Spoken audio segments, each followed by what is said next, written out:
Hoy vamos a hablar de los tratados de Bucareli o los acuerdos de Bucareli, ¿no? Hasta que llegas, en mi caso, a la preparatoria, fue la primera vez que por ahí yo escuché que alguien dijo que los tratados de Bucareli, pero fue así como salió un nombre y luego se apagó, ¿no? ¿Qué será? ¿Quién sabe? Pasan muchos años y ya después por ahí en la facultad vuelve a salir el tema, también de manera muy breve. No, pues que los tratados de Bucareli, ¿qué es eso? No, pues los que saben decían, no, pues es cuando los gobernantes vendieron México a Estados Unidos. Ah, ok, ¿no? Hasta ahí. Bueno, voy a comentar un poquito de antecedentes. Primero, por allá, en 1847, ya me fui lejos, ¿verdad? En 1847, si no me falla mal el año, ahí fue cuando por turbias negociaciones, Estados Unidos adquiere 8 estados que eran parte de México. Si los digo, seguramente me va a faltar alguno, pero digamos que, no sé, Texas, California, Utah, Wisconsin, no sé, ¿sí? Otros estados por ahí. El que quiera escucharlos completamente y de manera divertida, terminando esta sesión con nosotros, puede buscar en YouTube a los Tigres del Norte y se pone a escuchar la canción de Somos Más Americanos. Y ahí tienen una buena lección de historia y ahí sí les dicen cuáles son los 8 estados con los que se quedó Estados Unidos, ¿no? Bueno. Esto como etapa previa a lo que van a ser el Tratado de Bucareli. Bueno, eso fue 1847. Después, en la Primera Guerra Mundial, bueno, antes de la Primera Guerra Mundial, de 1910 a 1917 aproximadamente, ¿verdad? Acá en México nos enseñan que fue la Revolución Mexicana, cuando Tierra y Libertad, todas esas cosas, que la verdad, pues fue una combinación de que la gente pobre ya no pudo más, pero las fuerzas políticas, como siempre, se presentaron, manipularon y se arreglaron, pues entre los ricos y poderosos, y a los otros luego los mandaron matar, ¿no? A Villa, Zapata, etcétera, para pacificar el país, que es pacificar quiere decir, pues para que ganen los malos, ¿verdad? Y silencien para siempre a los buenos, desde mi punto de vista. Ok, 1917, ya nos vamos acercando.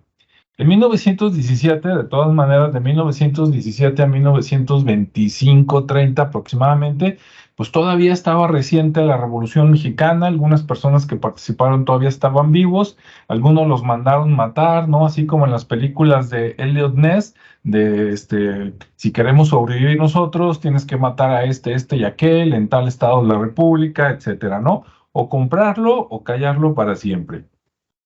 Bueno.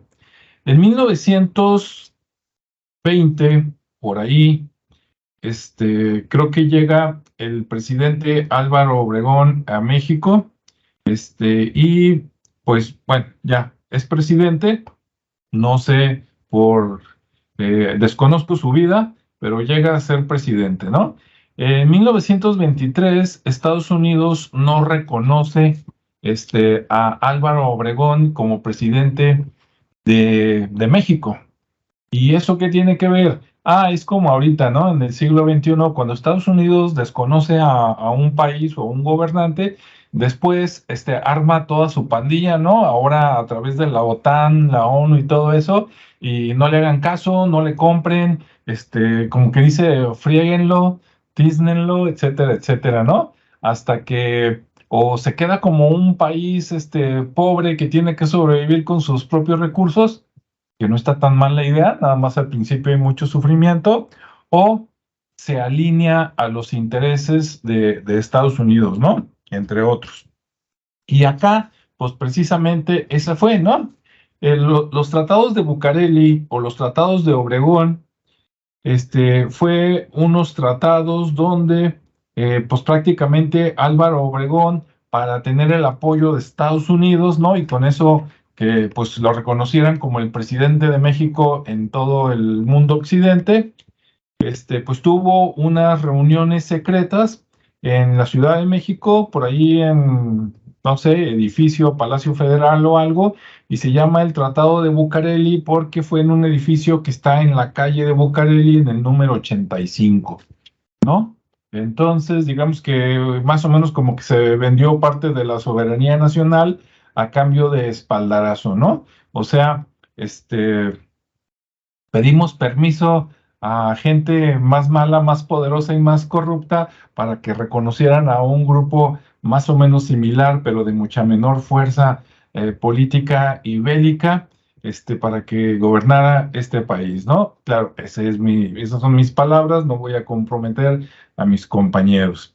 Y bueno, ¿qué hay en ese tratado?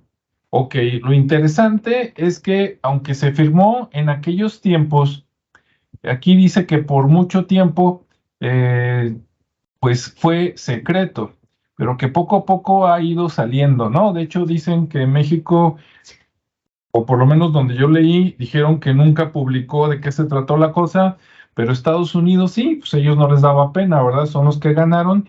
Y dice que Estados Unidos déjenme buscar el año aquí, que en 1947, o sea, 24 años después, en 1947 Estados Unidos sí dijo, de esto se trató la reunión, y que en 1958 la publicó, ¿no? Bien. ¿Y qué venía allí? Pues no sabemos todo lo que venía, pero parte de lo que venía era que México se iba a convertir en un estado satélite de los Estados Unidos, ¿sí? Más o menos así, tipo Puerto Rico, nada más que no nos enseñan bien inglés a nosotros y a ellos sí. Y ¿qué más tengo por aquí? Um, Bien, de todas maneras, aparte del tratado normal, hubieron unas minutas secretas, que esas no se han dado a conocer supuestamente ni por México ni por Estados Unidos, y se supone que en este año, agosto del 2023, es cuando termina, digamos, el acuerdo, aunque por ahí se puede extender otros 50 años más, que sería hasta el 2073, para que nadie se entere, pero se supone que si todo va bien, en agosto del 2023 nos van a decir qué fue lo que se firmó en aquellos viejos años de 1923, ¿no? Y de lo que alcancé a investigar, algunos de los acuerdos eran que por los siguientes 75 años, o sea, desde 1923 hasta 1998, aunque esto podría prorrogarse otros 50 años más también, México no iba a desarrollar industria petrolera, ni tecnológica, ni bélica, ni aérea, ni marítima, ni ninguna otra industria que Estados Unidos considere importante. ¿Ok? ¿Qué más? Tengo así entre paréntesis, es algo eh, como nota al margen. Antes de todo esto, en la Primera Guerra Mundial, o sea, antes de que se firmara el Tratado de Bucareli, Alemania, Primera Guerra Mundial, no Segunda Guerra Mundial, Primera Guerra Mundial, Alemania le ofreció a México que una alianza ya sabemos que Alemania siempre ha sido uno de los países más importantes y poderosos del mundo. Alemania le ofreció una alianza a México para unirse y entre los dos invadir Estados Unidos a cambio de recuperar los 8 estados que digamos que le había quitado Estados Unidos. Y ahí es donde dices, ah, otra que se nos va. Estaba interesante, ¿eh? Pero bueno. Y otros puntos relacionados con estos tratados de Bucareli es que Pemex, lo que nos han dicho durante muchos años, aunque bueno, ahorita pues ya va de bajada porque ya va la industria petrolera en teoría a terminarse en los próximos años a cambio de la industria eléctrica, pero desde 1923 hasta la fecha, a Pemex, que nos han dicho que es la empresa de México, dicen que en ese acuerdo se firmó que toda la maquinaria, la capacitación que se necesitara en Pemex, ibas a tener que comprarla a Estados Unidos, ¿no? Entonces, toda la maquinaria que se usa en Pemex es de Estados Unidos. Cuando se arregla algo, tienen que arreglarlo de Estados Unidos y la capacitación, si es que la quieren hacer en México, primero tienes que comprar capacitación y vienen los Estados Unidos, ¿no? Bueno, gente de los Estados Unidos, de las empresas de esas que desarrollaron Rockefeller y todas aquellas gentes lindas de aquellos tiempos, ¿no? El caso de Ferromex es igual. Este, por ahí viene una nota que en 1998, de alguna manera, Ferromex, que también tiene el nombre, ¿no?, de Ferrocarriles Mexicanos, resulta que es parte de una empresa, de Estados Unidos, y que también tiene parte de beneficios por ese tren, un expresidente de México, Cedillo Ponce de León. En las carreteras de México también desde aquel tiempo hasta la fecha se firmó en el acuerdo que todo el material que se usara, para poner las carreteras en todo México y la capacitación y supervisión de las gentes tendría que hacerse comprada a empresas americanas. Y también se firmó en el acuerdo que los automóviles, estaba despegando en aquel tiempo, ¿verdad? 1923, la industria automotriz, el 80% de los automóviles que se vendieran en México tendrían que ser hechos en Estados Unidos, ¿no? O ensamblados en Estados Unidos. Bueno, esto como antecedente, hasta ahí dejo los hechos, me reservo los comentarios. No sé, adelante, Rodrigo, algo adicional o algún comentario. Ok, la primera cosa que para ampliar el contexto que estás planteando es que de repente se convirtió en un elemento esencial el reconocimiento del gobierno de los Estados Unidos para la presidencia. Ujú. Sí. Pero es la verdad lo que ha sucedido. Desde Juárez con la invasión francesa, por ejemplo, él tuvo que firmar el tratado de Maclean Ocampo, donde se permitía el libre tránsito de norteamericanos por territorio mexicano y también fue acusado de que estaba cediendo el país. La cuestión es que a partir de 1848, los Estados Unidos empezaron una política exterior en el espacio de América Latina que ¿cómo se llama? Se denominó, ay, el nombre, la doctrina Monroe. Y la doctrina Monroe es sencillamente América para los americanos, ¿no? ¿Qué significa? Bueno, somos herederos de una invasión, somos herederos de una conquista, en los Estados Unidos también, de alguna manera.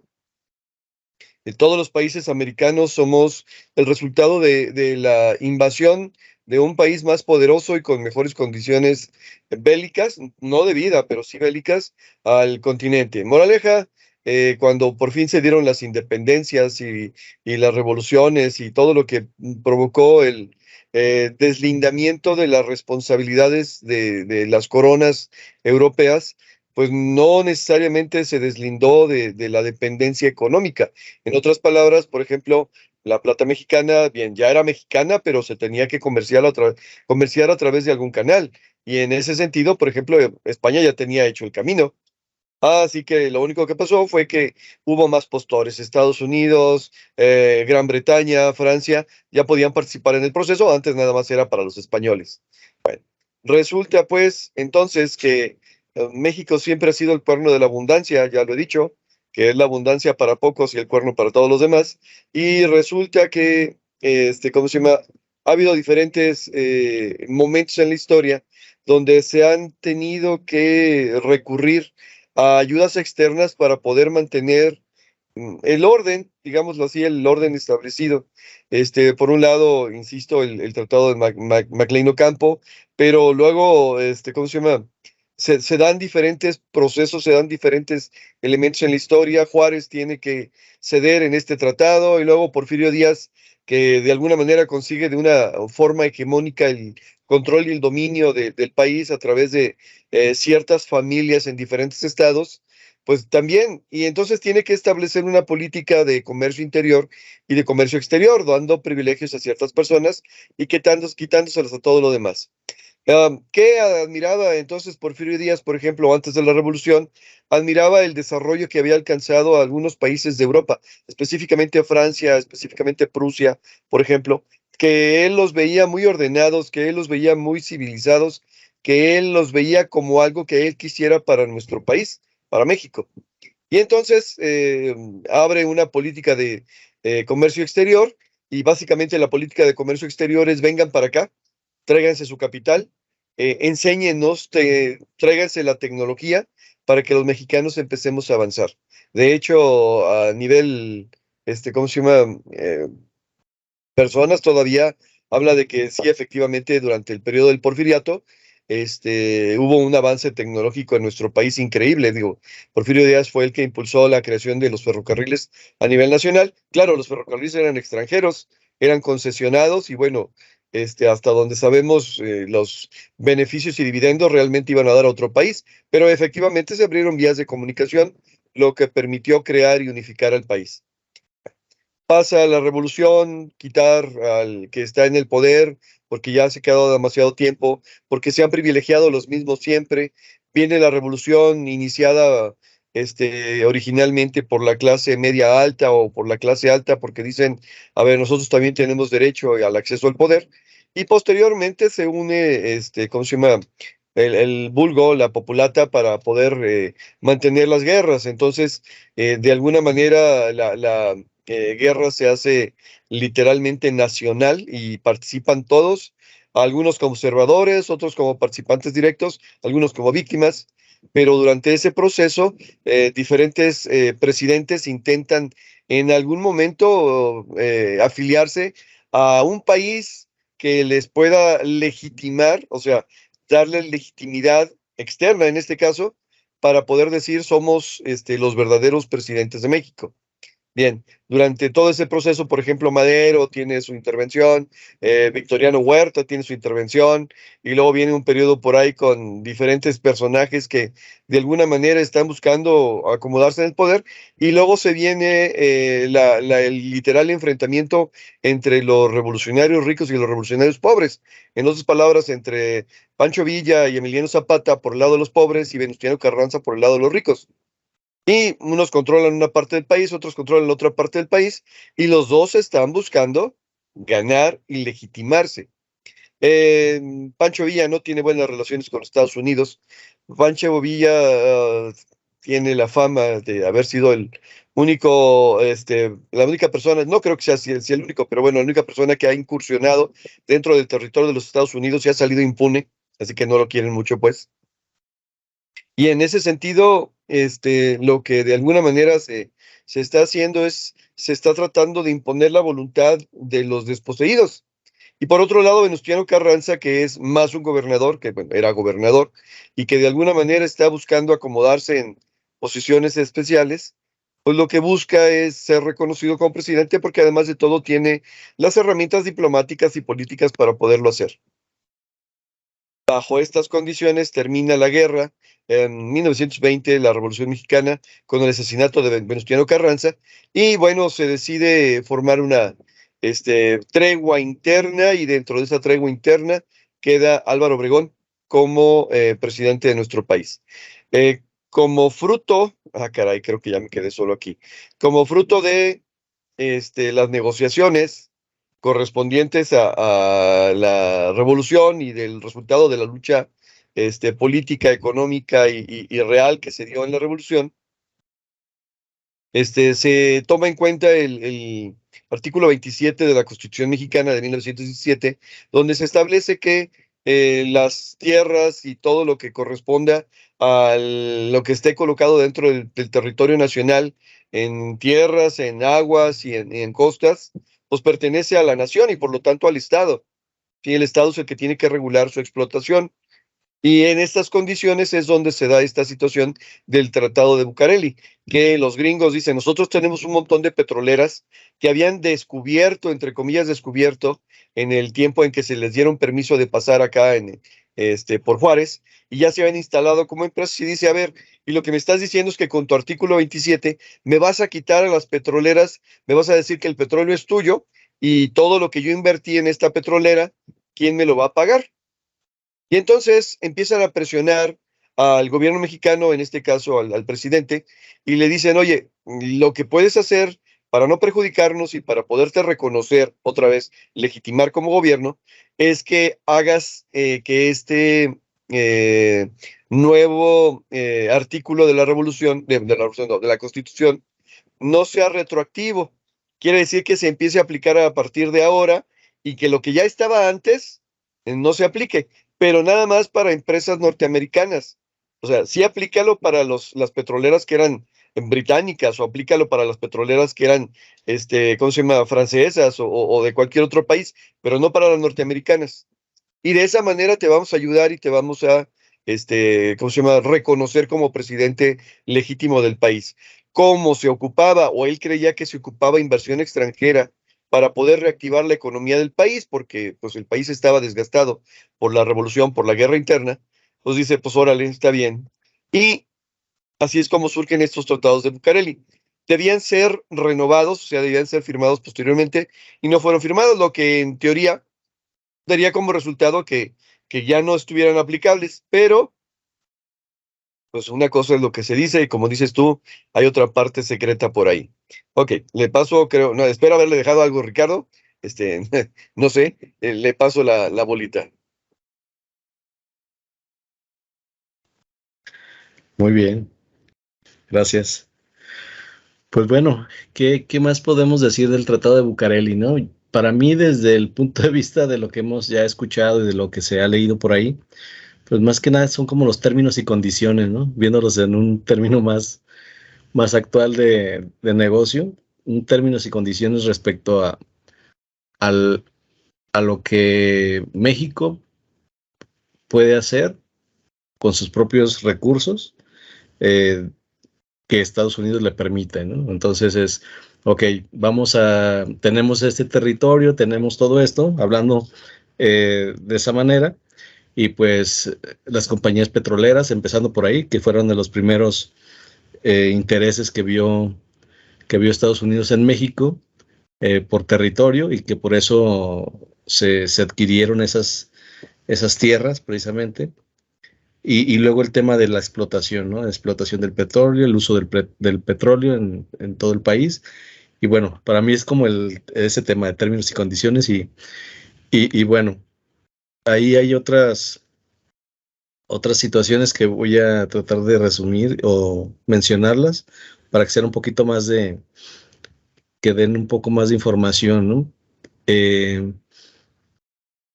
Porque, por ejemplo, esto creo que vino a detener mucho el desarrollo que México ha tenido.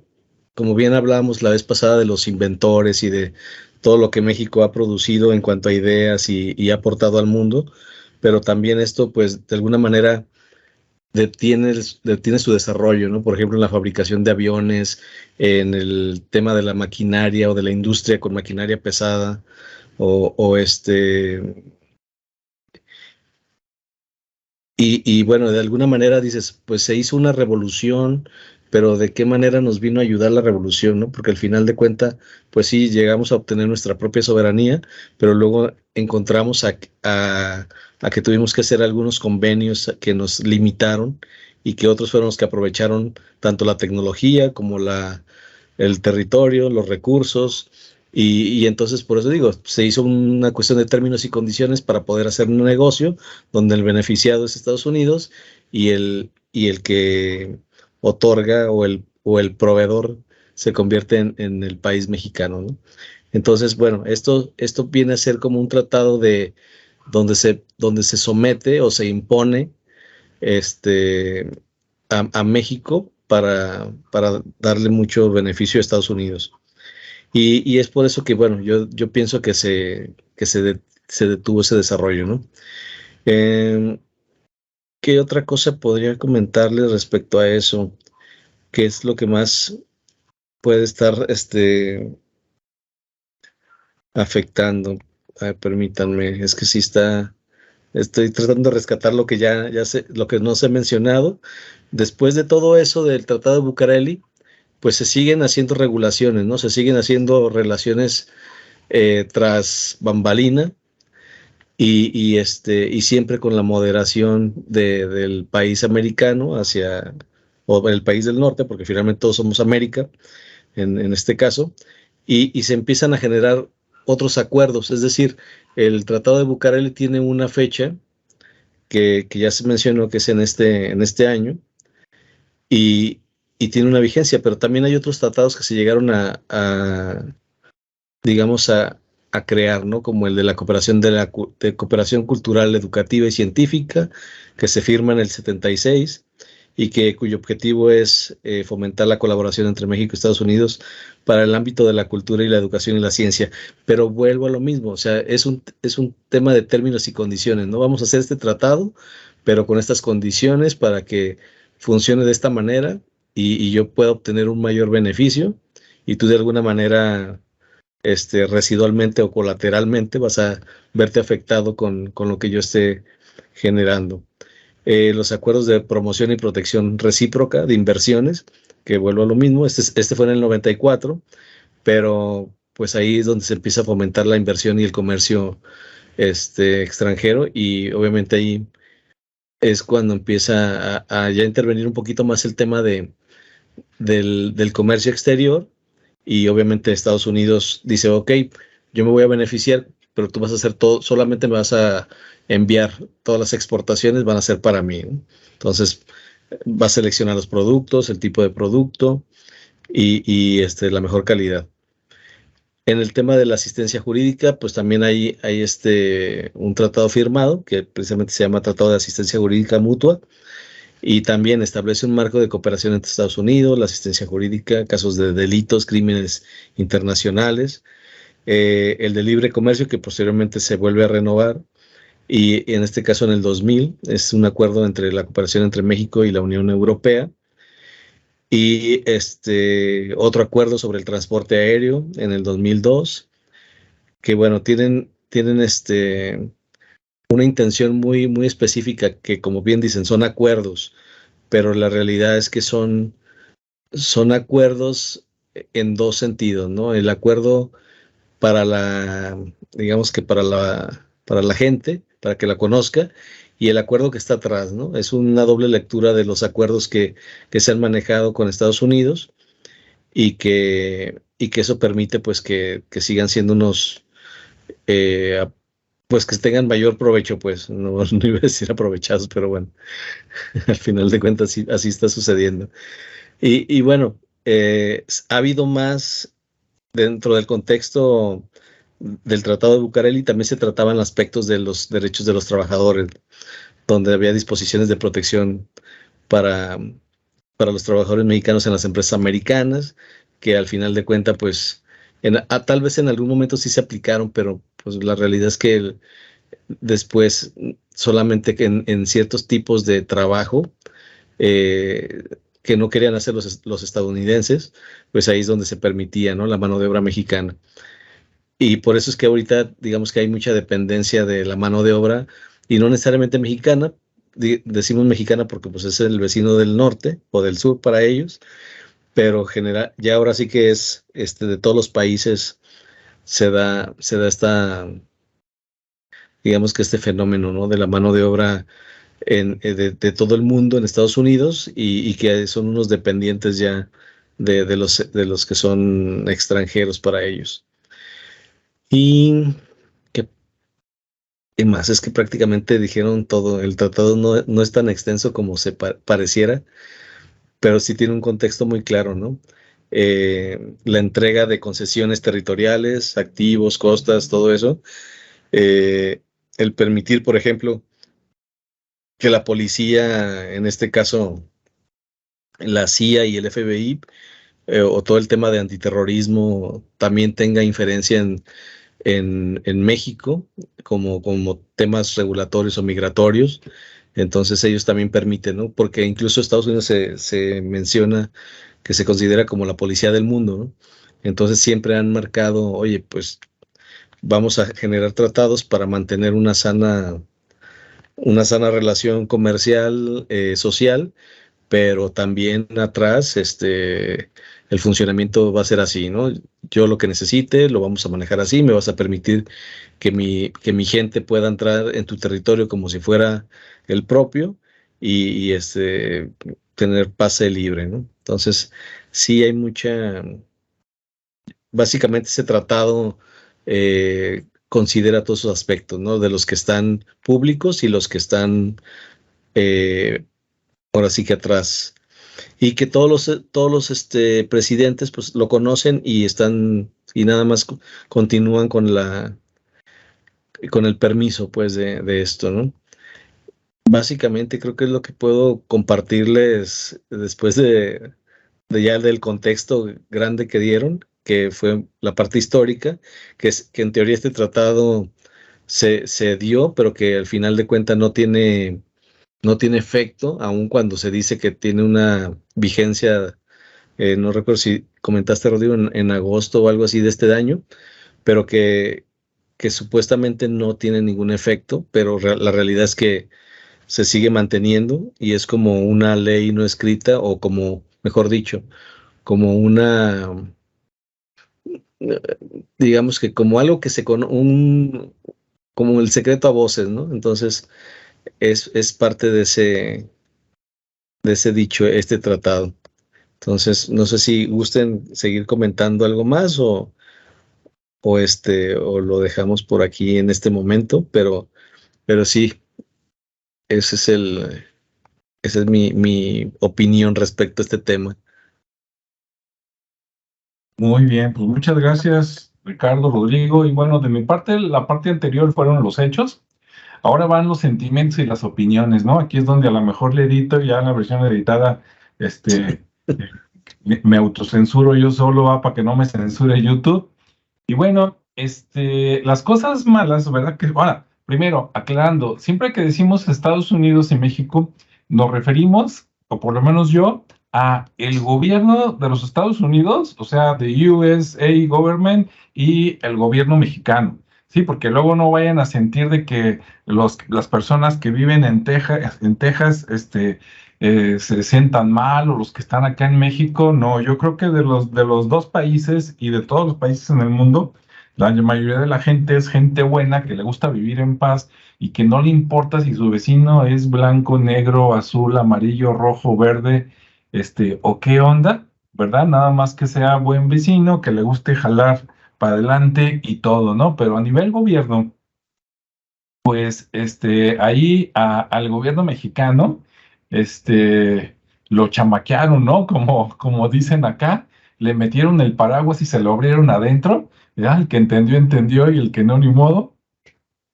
Y pues estuvo feo, ¿no? Porque pues básicamente dices, mira, vas a ser mi chacha, mi vasallo, no te puedes desarrollar, todo lo que tengas que comprar de tecnología me lo vas a comprar a mí, y pues las ventajas son para allá y por acá, ¿no? Entonces los tratados que hace el gobierno de Estados Unidos con todos los países del mundo, porque no somos los únicos, tal vez fuimos de los primeros, pero no de los únicos.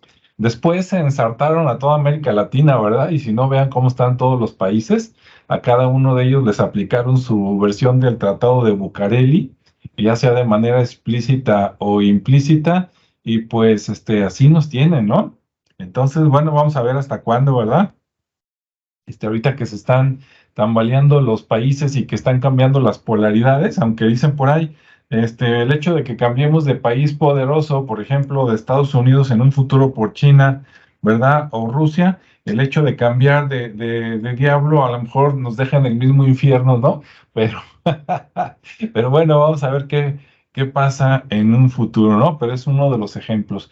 De temas colaterales, antes de pasarle el micrófono a Rodrigo, a mí me brincan muchas ideas colaterales, ¿no? Por ejemplo, hace como 10, 15 años, una vez en la librería Gonville, acá por Guadalajara, Jalisco, exactamente en la sucursal que está ahí por Chapultepec, esquina con López Cotilla, una vez me metí a ver libros y vi un libro que no me acuerdo del autor. Si quiere usted, búsquelo, ¿verdad? O en la versión editada, si tengo tiempo, por ahí le pongo la portada. Había un libro de un mexicano, si no me equivoco, que decía, el PRI fue inventado en Wall Street.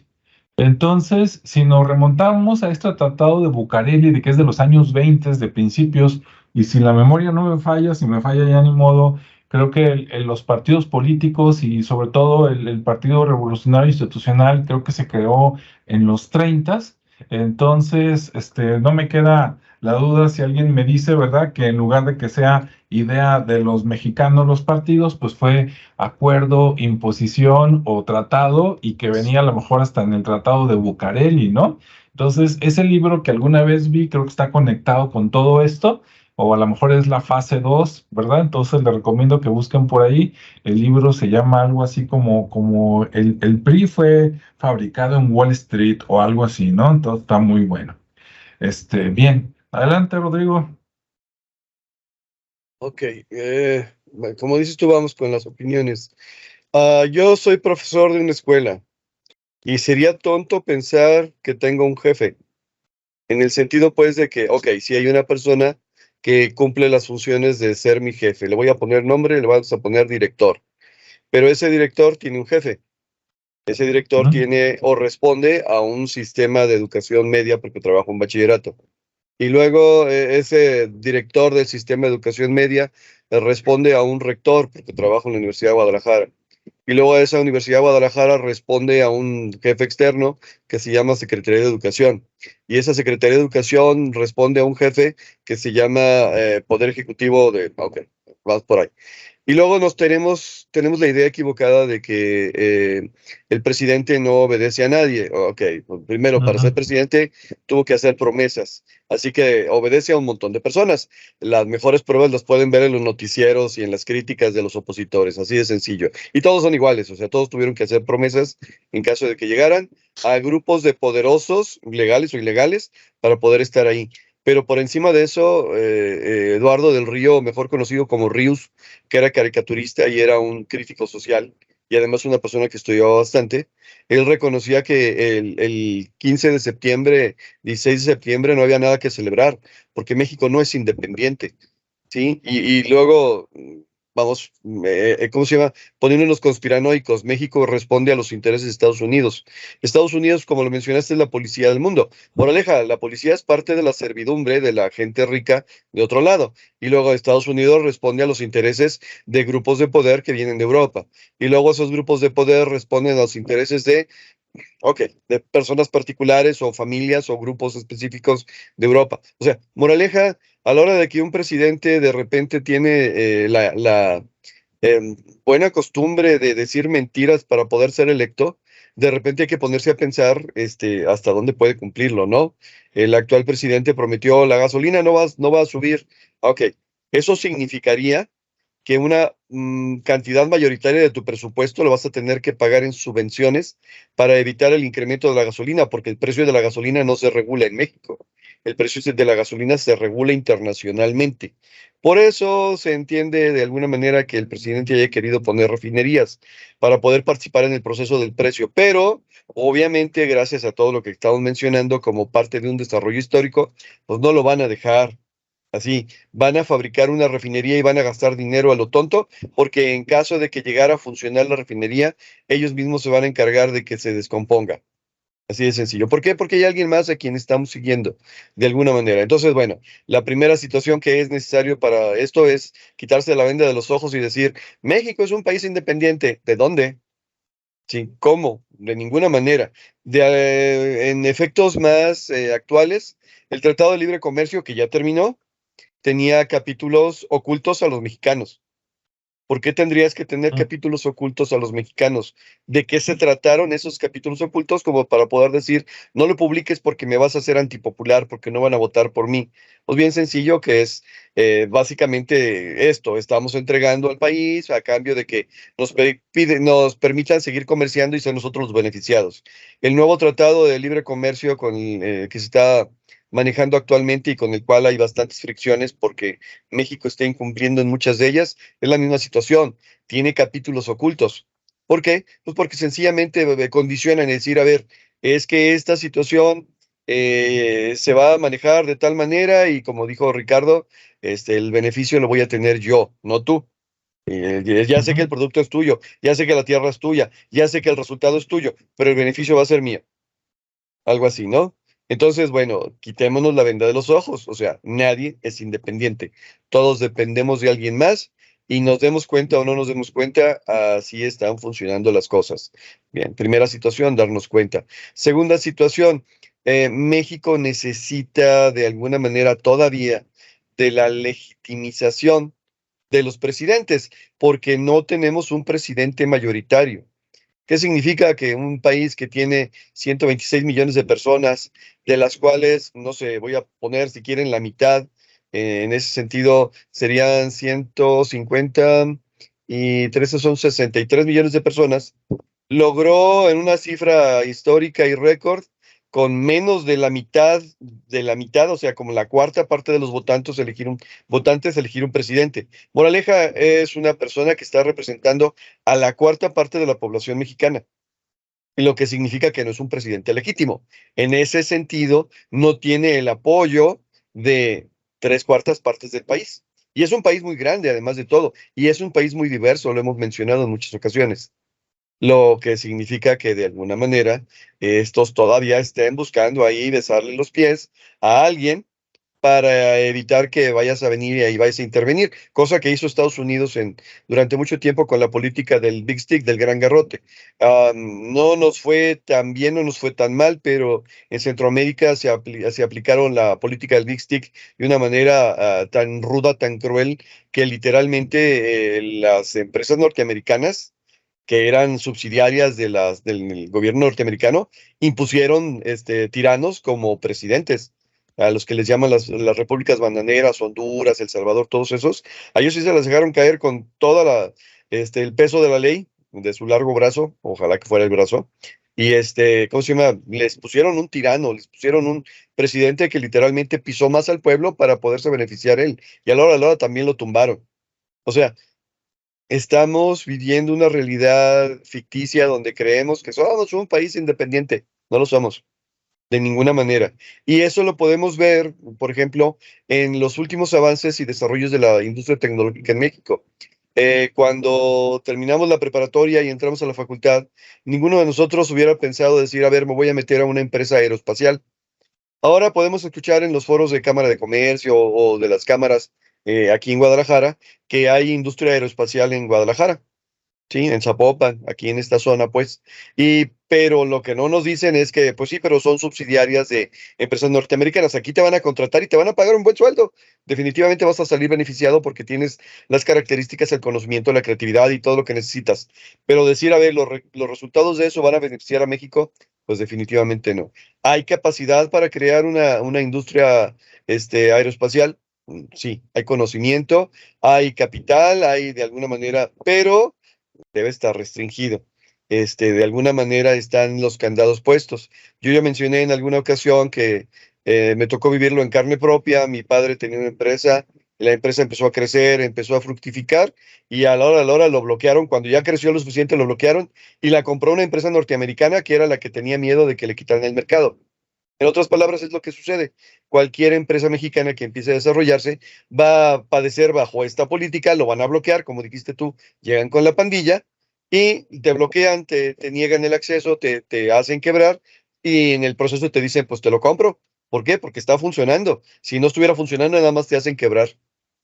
Y bueno, hay que quitarse la venda y hay que decir, como dijo el presidente Mujica de Chile, si no fuera por los políticos mexicanos, México sería una potencia mundial. Así es. Pues muy bien, muy interesante todo lo que dijo Rodrigo. Y entonces yo quiero pensar que obviamente toda Latinoamérica está igual, ¿no? Y no nada más Latinoamérica, sino también otros países de otras latitudes. Y bueno, pues ahí queda claro que por una parte los políticos no, nos mienten, ¿verdad? Para quedar bien con nosotros en las elecciones. Y a mí me queda claro que no hay ningún presidente que gane en México, ¿verdad? Ni en otra parte de Latinoamérica, si antes no fue a vender su alma, ¿verdad? Su cuerpo y quién sabe qué más a los Estados Unidos de América, al gobierno, ¿verdad? Para decirle, apóyame que yo puedo hacer todo lo que tú quieras que pase, ¿no? Si se pone así de blandito, como que dice flojito y cooperando, bueno, pues ese va a ser el siguiente presidente o presidenta, ¿no? Entonces, el año que entra son elecciones, vamos a ver cómo nos va, porque no nada más es aquí, sino también en otros lados, ¿no? Creo que en Estados Unidos, aquí en México y en otros países. Y bueno, pues el siguiente presidente, presidenta que tengamos nosotros, que tengas tú, pues fue alguien que primero fue a postrarse, ¿verdad? Ante el gobierno americano y otras instancias con más de mayor jerarquía, como decía Rodrigo. Y bueno, esperemos que pues, algún día lleguen tiempos mejores, ¿no? Mientras, como dice Rodrigo, pues mira, más vale abrir los ojos que permanecer cerrado, ¿no? Porque el que los tiene cerrados, pues a lo mejor vive muy a gusto, pero vive en un mundo que es irreal, ¿no? Mejor darte cuenta de cómo está la cosa y sobre eso ver cómo te mueves para que algún día en un futuro, a lo mejor muy distante, puedan cambiar las cosas con el despertar de la conciencia y no permanecer en un estado así como el mundo feliz, pero que te das cuenta que todo está muy torcido, ¿no? Bien, Ricardo, ¿algún comentario, alguna máxima, recomendación? Sí, pues de hecho, lo que comentaba Rodrigo, ¿no? De abrir los ojos y por ejemplo, del caso desde Obregón, que se mencionó inicialmente, y que ese cuate pues siempre quiso estar bien con Washington, ¿no? Y que, y que incluso hicieron su pacto de caballeros al firmar el tratado, pero sí hubo una cosa bien interesante que sucedió derivado de la revolución, porque derivado de la revolución, obviamente Estados Unidos pierde lo que decía, la mano de obra, ¿sí? Que ya era de importación, ya se llevaban gente hacia Estados Unidos a trabajar y tuvieron el descaro de pedir o de reclamar, mejor dicho, las ganancias que no fueron obtenidas por las empresas norteamericanas en ese periodo. Entonces México tuvo que pagar una suma millonaria. Obviamente esto nunca lo publicaron por esa pérdida que tuvo Estados Unidos. O sea, imagínate el nivel de negocio que se había hecho ahí, ¿no? Entonces, ese tipo de cosas también, pues o sea, te dice, pues, ¿qué soberanía tiene México, no? Ante ese tipo de situaciones. Y ahí no para, también hay temas, por ejemplo, el artículo 27 de la Constitución Política, donde habla de los derechos de los territorios, pues Washington precisamente le pidió que aboliera o que se eliminara el artículo 27, porque eso les permitía tener derechos sobre el territorio mexicano, ¿sí? Cuando se supone que existe esa parte soberana del propio territorio. Y aún así, hay un montón de casos por eso decía, es como el términos y condiciones, ¿no? Ok, te voy a permitir que hagas esto, pero me vas a retribuir o me vas a dar esto otro, ¿no? Por ejemplo, en el caso de lo que mencionaban de los partidos políticos o de los presidentes, sí es verdad. Antes, yo creo que ya se tiene una programación de los próximos 2, 3 presidentes, de acuerdo a los intereses, y tan así como surgió el partido, el PRI, ¿no? Que de hecho ahí me encontré las condiciones que debería de tener este partido, que primero pues se tenía que realizar, digamos que se crearon 4 obligaciones, ¿no? Para este partido. Una era realizar y vigilar las elecciones para que fueran supuestamente legales. Salir siempre ganando en las justas electorales, ¿no? Era otra de las condiciones, que siempre ganara. Que se evitara, obviamente, a toda costa que la oposición llegara. Y que por lo menos permaneciera en el poder hasta el término del tratado de Bucareli, en este caso. Entonces, esto es, pues ya aquí ya le fallaron, ¿no? Porque ya hay otros partidos en el gobierno, pero sí era parte de ese convenio. Entonces, yo creo que por ahí en algún momento vieron que convenía hacer el cambio para decirle a la gente, oye, va a haber alternancia y demostrar que pues es lo mismo. Por eso todos decimos, es que es lo mismo, nada más están cambiando precisamente por eso, porque el tratado o el trato que se ha hecho atrás, pues sigue siendo el mismo, ¿no?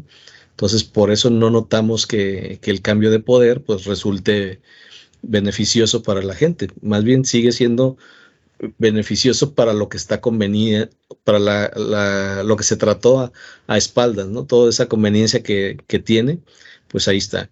Y bueno, es lo que quiero comentar por último, respecto a este tratado, ¿no? Que sigue siendo un acuerdo tras bambalinas sobre lo que lo que yo le llamo términos y condiciones de una relación política con dos países, ¿no? En este caso. Sí.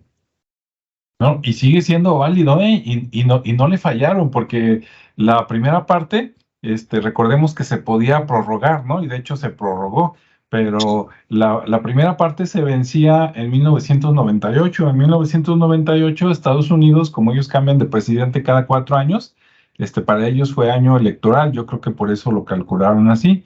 En el caso de México, como tenemos cada 6 años, estaba Cedillo. Y recordemos que Cedillo fue el último presidente del PRI, después llegó Fox, entonces todo estuvo de acuerdo, ¿no? Para que se viera como que hubo un cambio cuando realmente los hilos se estaban moviendo por atrás para mantener al pueblo, otra vez, vamos a decir, ignorante, ¿verdad?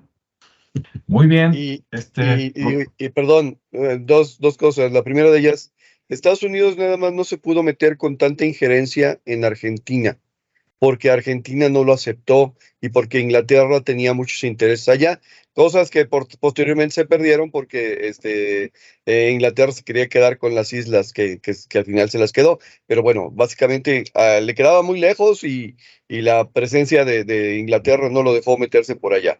Entonces, bueno, tienen una ventaja, pregúntenle ahora si es ventaja o no, y luego me platican. Y la otra situación es, bueno, tú mencionabas una cuestión aquí, a ver, entonces, para poder salirnos de esta situación, ¿qué se necesita? Bueno, primero es un plan a largo plazo, no es un plan a corto plazo, y el primer paso es darse cuenta de que estamos jugando un juego perverso, neurótico, donde estamos creyendo y nos están vendiendo la idea de que somos libres y no lo somos. Primer punto, el contacto con la realidad. El segundo punto sería literalmente abandonar esa necesidad de legitimación. ¿Qué significa eso? A ver, yo les pongo a ustedes el ejemplo de que en este momento tienes un salario estable y una tarjeta de crédito. Bueno, ¿qué va a suceder? Bueno, deja la tarjeta de crédito.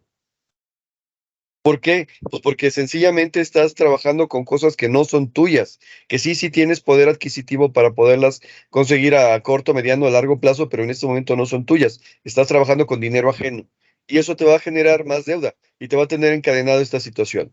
Pero obviamente el banco no le va a interesar que tú dejes la tarjeta de crédito. Entonces te va a decir, te voy a mejorar un punto la tasa de interés o te voy a dar más oportunidad de que lo pagues. Moraleja, te va a estar metiendo, ¿cómo se llama? Nuevas ideas para que te quedes y sigas atado porque a él le conviene que tú sigas pagando de más a través de tu tarjeta de crédito, de más de lo que ganas. Quiere decir entonces que, bueno, no está fácil la tarea, porque como dijo Alejandro, sería regresarnos y reducirnos a niveles muy básicos y trabajar con nuestro propio presupuesto. ¿Es posible? Sí es posible. ¿Vamos a padecer? Sí padeceríamos bastante. A ver, vamos de nuevo el caso de las mineras canadienses que ahora se benefician acá en nuestro país. Sacan cantidades increíbles de oro, ¿sí? Ese dinero, pues ese oro podría ser el que sustente la moneda nuevamente mexicana y poder tener un buen superávit. Sí, pero como resultado del tratado del que estamos hablando, no hemos desarrollado la tecnología ni la capacidad técnica para poder construir ni operar las maquinarias. Moraleja, el oro se quedaría enterradito. Ahora, en mi opinión, que se quede enterrado, porque yo no beneficio de él, ¿verdad? De hecho, ¿cuántos mexicanos se benefician de él? No muchos, pero obviamente a Canadá le conviene seguir sacando. Moraleja, ese es uno de los puntos interesantes de los tratados estos ocultos. En fin, híjole, después de temas como este, lo único que me falta decir es viva México. No hay mucho para dónde hacerse. ¿Verdad? Y no hemos visto la película que se está exhibiendo ahorita en los cines, ¿no? Que seguramente va más o menos en la misma dirección. Sí. Sí, pero lo que pasa también es que en algunos casos parte del tratado era que las industrias mexicanas no podían comprar sus propias maquinarias. Entonces ahí ya limitabas a la empresa mexicana, ¿no? Entonces solo las extranjeras pueden llegar con esa maquinaria. Pero bueno, ¿y cuál película es, Alejandro? Digo, nada más para saber. Se llama Viva México. Ah, sí, no. Sí, es de los mismos actores y del mismo director de La Ley de Herodes Ahora. y La Dictadura Perfecta. Sería como la tercera parte, si lo ves así, de la trilogía, ¿no? Es como Star Wars, pero acá es México y su política. Ok. No, pues para verla. Muy bien. Muy bien. Bueno, pues este tema da para mucho, pero creo que nos fuimos muy bien sobre los puntos principales y la gente que no sabía nada, pues a lo mejor se queda deprimida y bueno, tiene derecho para deprimirse hoy, pero mañana levántese porque esto pasó hace cuando todavía ni usted ni yo habíamos nacido. Entonces nosotros, como decía Rodrigo, es como si usted hubiera llegado a una partida de baraja donde te dicen, oye, ¿sabes qué? Me tengo que ir, tú la terminas, ¿no? Órale, y te sientas y resulta que te enteras que es el que va perdiendo y debe dinero, ¿no? Entonces no queda más que para empezar, primero terminar, después salir tablas y en un futuro tú o el que sigue, ¿verdad? Tu hijo, tu nieto, tu bisnieto, tu tataranieto, pues que ya le vaya mejor, ¿no? Pero si no empezamos en algún punto como ahora y de poquito a poquito y donde se pueda, sin armar guerras, sin matanzas, sin tanta violencia, pero sí con un cambio de conciencia, pues cuándo, ¿verdad? Y pues esperemos que les haya gustado. Este, Nos quedamos esperando sus comentarios y pues cuídense, quiéranse mucho, ¿verdad? Nos vemos y escuchamos en el siguiente. Hasta luego, Rodrigo, Ricardo. Hasta luego. Ya estén bien. Nos vemos la que sigue.